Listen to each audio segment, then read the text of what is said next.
মুসলমান ঘরের ছেলে মেয়েরা, আব্বারা, তরুণেরা, হে কাটিয়াটের মানুষেরা, শুনে রেখে দেন, আল্লাহ পাকের ওলি বাদশাহ আলমগীর প্রথম একটা কবরস্থানে গেলেন, প্রথমবার সালাম দেয়, আসসালামু আলাইকুম ইয়া আহলাল কবর। কবর থেকে কোনো আওয়াজ আসে না। দ্বিতীয়বার সালাম দেয়, আসসালামু আলাইকুম ইয়া আহলাল কবর। দ্বিতীয়বারও কোনো আওয়াজ আসে না। বাদশাহ আলমগীর বলে, হে আমার সৈন্যরা, আমি আরেকবার সালাম দেব, যদি কবরটাকে সালাম না পায় কবরটাকে ভেঙে দেব। তৃতীয়বার সালাম দেয়, আসসালামু আলাইকুম ইয়া ওলি আল্লাহ। সঙ্গে সঙ্গে খাজা হুজুরের কবর থেকে ওয়া আলাইকুম আসসালামের এরকম ভাবে তৃতীয়বারও কোনো আওয়াজ আসে না। এরকম ভাবে কবরটাকে ভেঙে দিলেন। কবর ভাঙতে ভাঙতে আল্লাহ পাকের ওলি খাজা হুজুরের কবরের দিকে চলে গেলেন। প্রথমবার সালাম দেয়, আসসালামু আলাইকুম ইয়া ওলি আল্লাহ। খাজা হুজুরের কবর থেকে কোনো আওয়াজ আসে না। দ্বিতীয়বার সালাম দেয়, আসসালামু আলাইকুম ইয়া ওলি আল্লাহ। তৃতীয়বারও কোনো আওয়াজ আসে না। তৃতীয়বার সালাম দেয়, আসসালামু আলাইকুম ইয়া ওলি আল্লাহ। সঙ্গে সঙ্গে খাজা হুজুরের কবর থেকে ওয়া আলাইকুম আসসালামের আওয়াজ খানা ভেসে উঠেছে। খাজা গরিবে নওয়াজ বলে, ও বাবা বাদশাহ আলমগীর, আল্লাহ তো তোমায় শোনার মতন বাদ দিয়েছে, চোখে দেখার মতো বাদ দেয় না। কেননা তুমি আমায় যখন প্রথমবার সালাম দিলে, আমি খাজা গরিবে নওয়াজ রুহানি খালতে মদিনা শরীফে ছিলাম। যখন তুমি আমায় দ্বিতীয়বার সালাম দিলে, আমি খাজা গরিবে নওয়াজ মদিনা থেকে আজমিরের দিকে চলে আসলাম। যখন তুমি আমায় তৃতীয়বার সালাম দিলে, আমি খাজা গরিবে নওয়াজ আজমিরের জমিনে এসে সালামের জবাব দিয়ে দিলাম। ও তাহলে ভাবো, এক নাম্বার, দুই নাম্বার খুঁটি কি আপনার, দু নাম্বার ঈমান আইনুল ইয়াকিন। দীঘার জমিনে সমুদ্র দেখেছেন তো? সমুদ্রের পানি ঢেউ খেলে না? কি খেলে? ঢেউ খেলে। কলকাতায় একটা পার্ক আছে, নিকো পার্ক। এই নিকো পার্কের পানি মেশিনের সাহায্যে ঢেউ খেলে। কিসের সাহায্যে? মেশিনের সাহায্যে। এই পানি মাঝে মাঝে ঢেউ খেলানো বন্ধ হয়ে যায়, কিন্তু যারা সমুদ্রে দেখেছো বলো, এক সেকেন্ডের জন্য সমুদ্রের পানি কি ঢেউ খেলানো বন্ধ হয়? এটা চোখ দিয়ে দেখে ঈমান আনা। তিন নাম্বার গায়বুল। ভাই হাওড়া ব্রিজ দেখেছেন না? কথা বলবে তো একটু? হাওড়া ব্রিজ দেখেছেন? হাওড়া ব্রিজ ঝুলানো সেতু না? তারপরেও হাওড়া ব্রিজের দুধারে দুটো পিলার আছে, কিন্তু আমার আল্লাহ এই আসমানকে বিনা খুঁটির দ্বারাই দাঁড় কাটিয়ে রেখেছে। কিসের দ্বারা? বিনা খুঁটির দ্বারা। এটা চোখ দিয়ে দেখে ঈমান আনা। এটার নাম আইনুল ইয়াকিন। তিন নাম্বার গায়বুল ইয়াকিন। আমরা আল্লাহ মানি দেখে না, না দেখে। জোরে বলো, না দেখে। এটার নাম গায়বুল ইয়াকিন। চতুর্থ নাম্বার বাসুল ইয়াকিন। ঠেলাই করলে আল্লাহকে ডাকে। অনেক লোক আছে না, যখন বিপদে পড়ে তখন আল্লাহকে ডাকে, বিপদ থেকে উদ্ধার হয়ে গেলে আল্লাহ ভুলে যায়। এরকম আছে না? নাই? জোর করে বলো। অনেক মানুষ আছে। এই কদিন আগে আমি একটা প্লেন দুর্ঘটনা দেখলাম। প্লেনের ভিতরে একজন ভিডিও করেছিল, যখন প্লেনটা 36,000 ফুট থেকে যখন নিচই পড়ছে, তখন প্লেনের ভিতরে যত সবাই বসেছিল জোরে জোরে কলমা পড়ছে, লা ইলাহা ইল্লাল্লাহ, লা ইলাহা ইল্লাল্লাহ। অথচ খবর নিয়ে দেখো, ও যখন প্লেনে উঠেছিল একবারও আল্লাহকে ডাকে। মরার টাইমে কাকে ডাকছে? জোর করে বলো। এটা হলো বাসুল ইয়াকিন। ঠেলাই পড়লে আল্লাহকে ডাকা। এরকম ঈমানদার আছে না নাই? জোর করে বলো। এরপরে আছে মুসলমান। মুসলমান তাহলে আগে ঈমান, তারপরে জোর করে আগে ঈমান, তারপরে মুসলমান। মুসলমান আবার দুই প্রকার, একটা মুসলমান, একটা ঈমানদার মুসলমান। ভাই নামাজ পড়ি, এই ভাই সলমান খানও মুসলমান, শাহরুখ খানও মুসলমান, বড় বড় পার্টির নেতারা এরাও মুসলমান। এরা মুখে পড়ে লা ইলাহা ইল্লাল্লাহ, আবার দেব দেবীর কাছে মাথা নত করে। আছে না? আরে জোর করে কথা বলো। আছে না? প্রমাণ দেখিয়ে দিয়ে যাব। আমি কদিন আগে গোসাবা থানায় এক জায়গায় জলসা করলাম। এই আমার অন্য ধর্ম ভাইদের একটা বড় পুজো গেল না কিছুদিন আগে। ওই প্রতিমা দাতা নাম দিয়েছে মানুর মোল্লা। মুসলমান, বুঝতে পারছো? ওদেরকে মসজিদের জন্য 500 টাকা চাইতে যাও, জুতো ছিঁড়ে যাবে তোমার। আর প্রতিমা দান করেছে। জেনে রেখে দাও ভাইরা, আব্বারা, তরুণেরা, তাহলে মুসলমান আমাদেরকে হওয়া লাগবে ইমানদার মুসলমান। এই যে প্যান্ডেল করেছেন, খুঁটি না দিলে এই প্যান্ডেল দাঁড়াতো? পিছনে ভাইগুলো কি বলছে? দাঁড়াতো না। ইসলামেরও 5টা খুঁটি। 1 নম্বর কলেমা, মানতে হবে না? জোর করে বলো। আচ্ছা, কেউ যদি জোর করে বলে জয় শ্রীরাম বল, কলেমা ছেড়ে দে, মানবে? জোর করে বলো না। আরে বিড়ালের মতন বেঁচে থেকে লাভ নাই, এমনি তো মরে যেতে হবে। 1 ঘন্টা বাঁচো, সিংহের মতো বাঁচো। বলো, কেউ যদি জোর করে বলে জয় শ্রীরাম বল, ছেড়ে দেয়া যাবে? জোর করে বলো।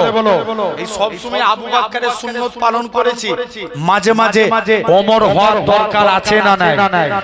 আরো জোরে বলো, আছে না না?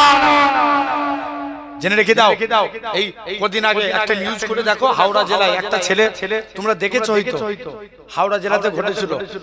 স্যুট প্যান্ট পরে আর একটা লাঠি নিয়ে গেঞ্জি গায়ে দিয়ে টোটোওয়ালা বাসওয়ালাদেরকে ধরে জয় শ্রীরাম বলাচ্ছে। পাবলিক ধরে খুব পেঁদিয়েছে। দেখেছেন না?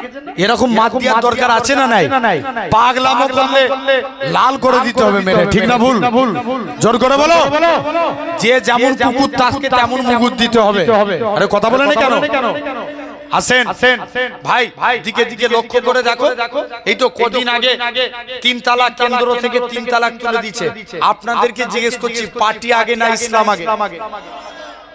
এক বাক্যে সবাই মিলে বলো, ইসলাম আগে। কারা কারা ইসলাম আগে? হাত তুলে দেখাও, তাকবীর দাও, নারে তাকবীর।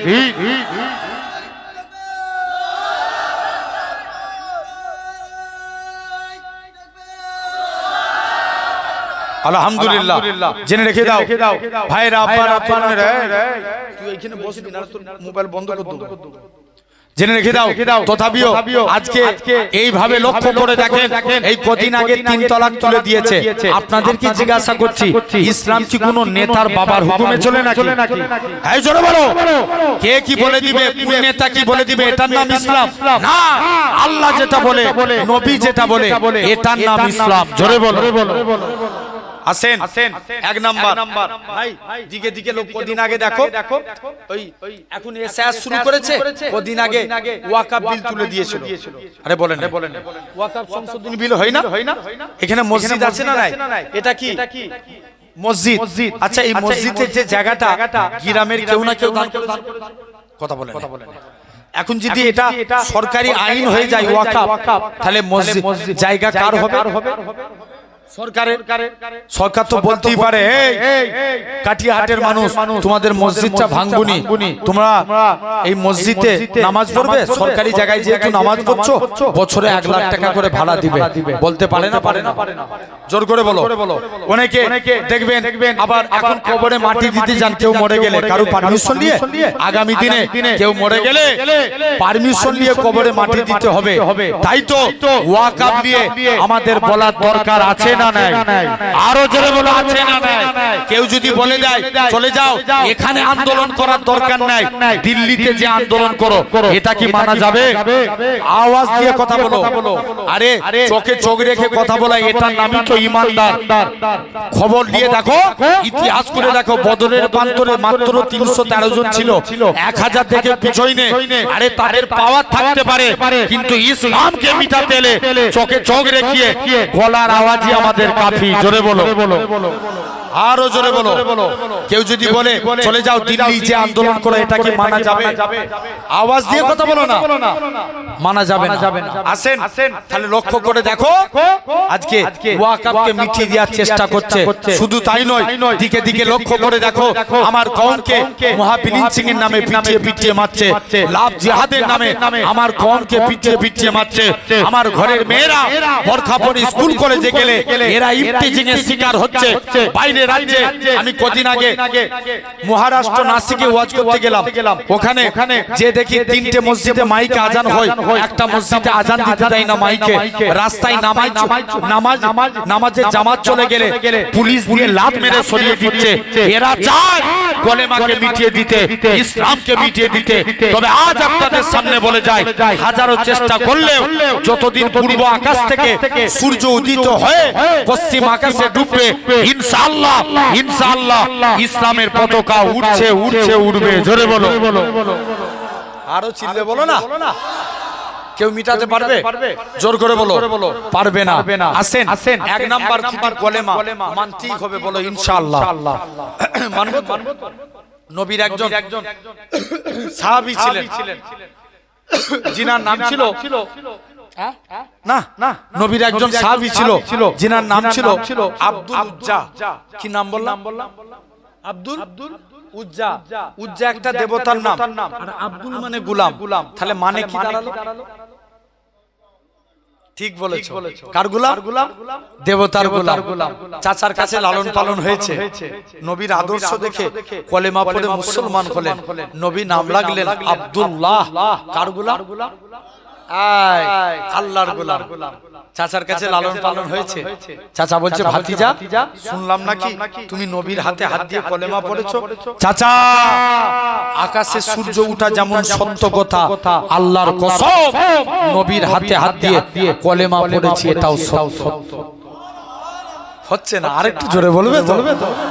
আলহামদুলিল্লাহ। গলা দিয়েছে কে? তাহলে ব্যয় করবো কার জন্য? একটা তো বেজে গেছে, আর আধা ঘন্টা 40 মিনিট কি পৌনে দুটোর মধ্যে শেষ হয়ে যাবে। দুটোর মধ্যেই তো না? কটা? 1:30? হ্যাঁ না, 2:30 করতে যাবো। জেনে রেখে দাও না ভাই, জেনে রেখে দাও। সোনার ভাইরা, আব্বারা, তরুণেরা আসেন, মন দিয়ে শুনো। এরকম ভাবে লক্ষ্য করে দেখো, এই যতক্ষণ টাইম হোক, 1 ঘন্টা, একটা তো বেজেই গেছে, আর 1 ঘন্টা আল্লাহর জন্য দিতে পারবো না? বলো ইনশাআল্লাহ। কারা কারা পারবে হাত তুলে দেখাও তো দেখি। নারে তাকবীর। হাত তুলে রাখবে তো ভাই। মাঝে মাঝে আমি একটু কষ্টই দিই বেশি, তোমাদের কষ্ট লাগছে মনে হচ্ছে? হাত তুলাচ্ছি বলে এটা কবুল করে নিলে এই হাত তুলা কিয়ামতের দিন নাজাত পেয়ে যাবো। জোরে বলো। আসেন, আলহামদুলিল্লাহ, আল্লাহ কবুল করে নেন। সোনার ভাইরা, আব্বারা, তরুণেরা, তাহলে এরকম ভাবে লক্ষ্য করে দেখো। তৃতীয় নম্বর, এই শুনছো তো? তাহলে সাহাবী নবীর কাছে গেলেন, যে বলছে হুজুর, নবী বলছে যাও, চলে যাও। কি ব্যাপার বলো? বলছে হুজুর, আকাশে সূর্য ওঠা যেমন সত্য কথা, আল্লাহর কসম নবীর হাতে হাত দিয়ে কলেমা পড়েছি এটাও সত্য। জোরে বলো। নবী বলছে চলো যাও। চাচার কাছে লালন পালন হয়েছে। চাচা বলছে, এই তোকে অনেক সম্পত্তি দিয়েছি। চাচা সম্পত্তির গরম দেখাচ্ছেন? নিয়ে নেন সম্পত্তি ফিরিয়ে দিলেন। বাবা, তুমি যে লজ্জাস্থান ঢেকে আছো, লুঙ্গি, এটাও তো আমার টাকা। লুঙ্গিও ফেরত করে দিলেন, খুলে নিলেন। জামা পরনার জামাও খুলে নিলেন। পুরো উলঙ্গ অবস্থায় দাঁড়িয়ে আছে। আল্লাহর কসম তথাপিও কলেমা ছাড়ে না। নবীর কাছে গেছে, আরে উলঙ্গ অবস্থায় দাঁড়িয়ে আছে, দৌড়ে দৌড়ে মায়ের কাছে চলে গেল। মুসলমান ছেলে মেয়েরা, আব্বারা, তরুণেরা, হে নবীর গোলামেরা, আল্লাহ নবী সাহাবী হযরতে আব্দুল্লাহ জুল বাজাদাই নিজের মায়ের কাছে যায়। ও জনম দুঃখী মা, গো তুমি আমার দিকে তাকাবে না মা? ইসলাম মানার জন্য মক্কার কাফেররা আমাকে বস্ত্রহীন করে দিয়েছে। মা গো তুমি আমার দিকে তাকাবে না মা? মায়ের কাছ থেকে একখানা চাদর নিলেন, দৌড়ে দৌড়ে দৌড়ে আল্লাহ নবীর হুজরা মুবারকে চলে গেলেন। আল্লাহ নবীর দরবারে যে সালাম খানা দিতে লাগে, আসসালাতু ওয়াসসালামু আলাইকা ইয়া রাসূলুল্লাহ হাবিবাল্লাহ। ও যুবকেরা, আল্লাহ নবী সালামের উত্তর দিলেন। আল্লাহ নবী বলে, ও আমার সাহাবীরা, কি জন্য সালাম দাও? ইয়া রাসূলুল্লাহ হাবিবাল্লাহ, হুজুর আপনার কাছে এসেছি, আজকের দিনে মনে বড় আশা। হুজুর আজকের দিনে কলেমা মেনেছি বলে আমাকে উলঙ্গ করে দিয়েছে। আল্লাহ নবী বলে, বাবা মন খারাপ করো না। নবীর দরবারে দাঁড়িয়ে ঝরঝর করে কাঁদে। নবী আমার আব্দুল্লাহর কবরে চলে গেলেন। আমার ডান দিকে আমার বন্ধু আবু বকর নেমে যাও, বাম দিকে আমার বন্ধু ওমর নেমে যাও। মাঝখানে নবী দাঁড়িয়ে আছে। উপর থেকে একজন সাহাবী বলে, ওরে আব্দুল্লাহ, তুমি আজকের দিনে কোন আব্দুল্লাহ? নবী আমার বাড়ি থেকে 2খানা জুব্বা নিয়ে এসে হযরতে আব্দুল্লাহর হাতে দিয়ে দিয়ে দিলেন, ও বাবা আব্দুল্লাহ, এই দুইটা জুব্বা তোমার। হযরতে আব্দুল্লাহ ঝরঝর করে কাঁদে, আল্লাহ পাক, আমি কত বড় সৌভাগ্যবান, মক্কার কাফেররা আমার গায়ে দিয়ে বস্ত্র কিনে নিয়েছে, আর আজকের দিনে হাবিবুল্লাহর পরনার বস্ত্র পেয়ে গেছি। কোন আব্দুল্লাহর কথা বলি, যিনি জোরে জোরে কোরআন পড়তে আল্লাহ নবী সাহাবীরা আল্লাহ নবীর দরবারে চলে গেলেন, ইয়া রাসূলুল্লাহ হাবিবাল্লাহ, আব্দুল্লাহর কোরআন তেলাওয়াত আমাদের বড়টা ভালো লাগে না, আব্দুল্লাহকে কোরআন পড়া থেকে মানা করে দেন। আল্লাহ নবী বলে, ও আমার সাহাবীরা, তোমরা আমার আব্দুল্লাহর মনে কষ্ট দিওনি, আমার আব্দুল্লাহর মনে দুঃখ দিওনি, কারণ আমার আব্দুল্লাহ দুনিয়া বেঁচে ইসলাম কবুল করেছে।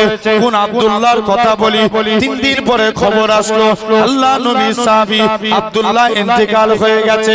নবী আমার আব্দুল্লাহর কবরে চলে গেলেন। আমার ডান দিকে আমার বন্ধু আবু বকর নেমে যাও, বাম দিকে আমার বন্ধু ওমর নেমে যাও, মাঝখানে নবী দাঁড়িয়ে আছে।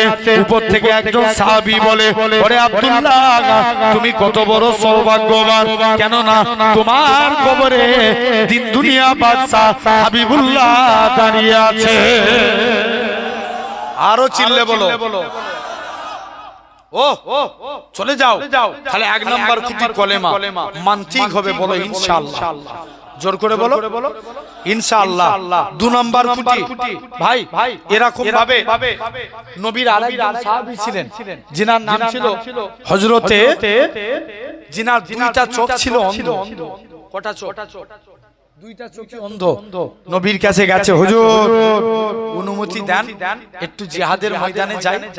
আল্লাহ নবী বলছে, বাবা তুমি কানা মানুষ, তোমাকে যুদ্ধ করা লাগবে না, বাড়ি ফিরে চলে যাও। সাহাবী তাড়িয়ে দিলেন। দ্বিতীয় দিন নবীর দরবারে চলে গেলেন, হুজুর অনুমতি দেন, জিহাদের ময়দানে যাই। নবী ফিরত করে দিয়েছে, বাবা তুমি কানা মানুষ, তোমাকে যুদ্ধ করতে হবে না, বাড়ি চলে যাও। পরের দিন আবার মনে মনে করছে, আল্লাহ নবীর কাছে একবার যেই দেখি না,